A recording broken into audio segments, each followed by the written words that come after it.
What's up, guys? Quick video for you today. Took some old pallets, put them together to make a square. Line the inside with some hardware cloth.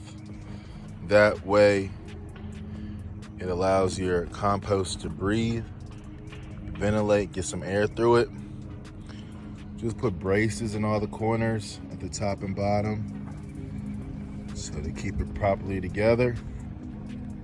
Last thing I'm just gonna do is put a lid on it. The lid will help keep raccoons and other critters out, and the hardware cloth will also help them from crawling in through the spaces.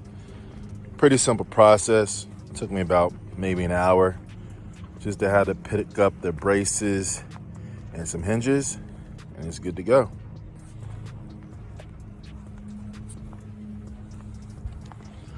Just grab a door here, pull it out, be able to get in there and turn over your compost.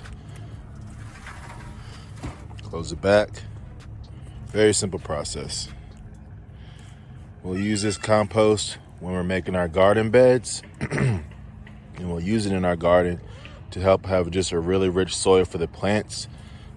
Compost will naturally bring up earthworms and other organisms from the ground to help decompose and break down the matter. So just a really strong organic material that you can add to your garden bed to help give you very strong and very good green vegetables throughout the growing season. So we're all done. Use some metal braces in the corners. Line all the interior side with the hardware cloth to keep things in and prevent things from getting in, like rodents and raccoons. Used a piece of plywood across the top to act as the cover.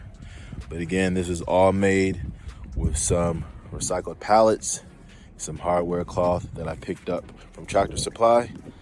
Per usual, I'll put all the links to the products I used in the description below.